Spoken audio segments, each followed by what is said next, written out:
I'm not an inspirational speaker. I've never lost a limb on a mountainside, metaphorically or otherwise, and I'm certainly not here to give career advice because, well, I've never really had what most would consider a job.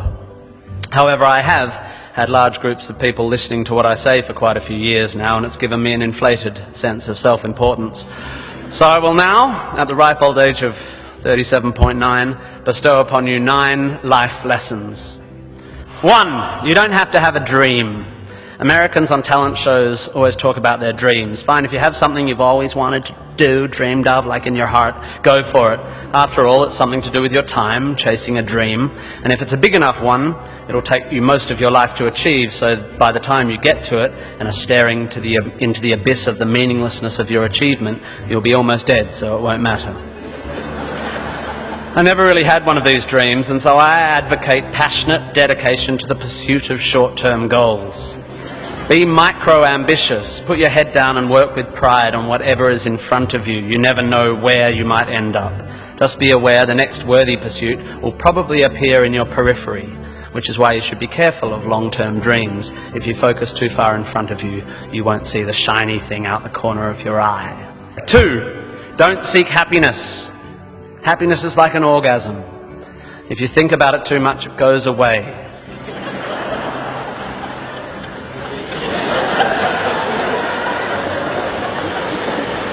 Keep busy and aim to make someone else happy, and you might find you get some as a side effect. We didn't evolve to be constantly content. Contented Homo erectus got eaten before passing on their genes. 3, remember, it's all luck. You are lucky to be here. You are incalculably lucky to be born. Understanding that you can't truly take credit for your successes, nor truly blame others for their failures, will humble you and make you more compassionate.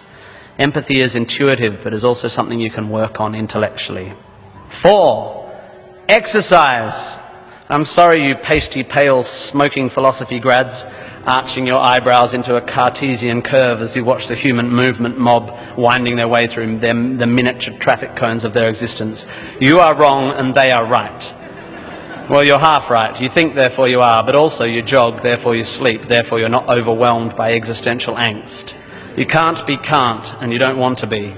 Play a sport, do yoga, pump iron, run, whatever, but take care of your body. You're going to need it. Most of you mob are going to live to nearly 100, and even the poorest of you will achieve a level of wealth that most humans throughout history could not have dreamed of.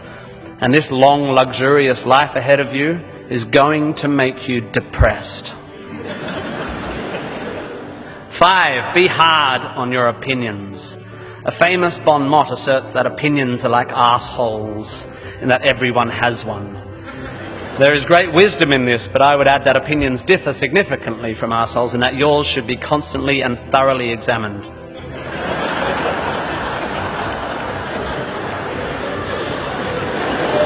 We must think critically and not just about the ideas of others. Be hard on your beliefs, take them out onto the veranda and hit them with a cricket bat. Be intellectually rigorous, identify your biases, your prejudices, your privileges. Most of society's arguments are kept alive by a failure to acknowledge nuance. We tend to generate false dichotomies and then try to argue one point using 2 entirely different sets of assumptions, like 2 tennis players trying to win a match by hitting beautifully executed shots from either end of separate tennis courts.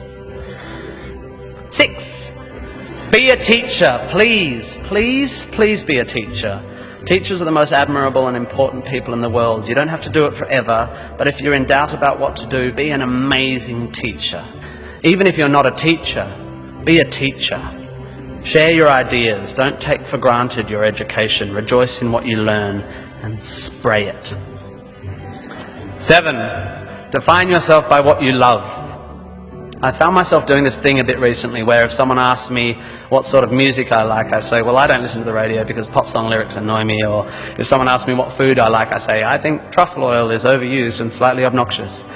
And I see it all the time online, people whose idea of being part of a subculture is to hate Coldplay or football or feminists or the Liberal Party. We have a tendency to define ourselves in opposition to stuff. As a comedian, I make my living out of it. But try to also express your passion for things you love. Be demonstrative and generous in your praise of those you admire. Send thank you cards and give standing ovations. Be pro stuff, not just anti stuff. 8, respect people with less power than you. I have in the past made important decisions about people I work with, agents and producers, big decisions based largely on how they treat the wait staff in the restaurants we're having the meeting in. I don't care if you're the most powerful cat in the room, I will judge you on how you treat the least powerful. So there. 9, finally, don't rush. You don't need to already know what you're going to do with the rest of your life. Don't panic. You will soon be dead. Life will sometimes seem long and tough, and God, it's tiring. And you will sometimes be happy and sometimes sad, and then you'll be old, and then you'll be dead.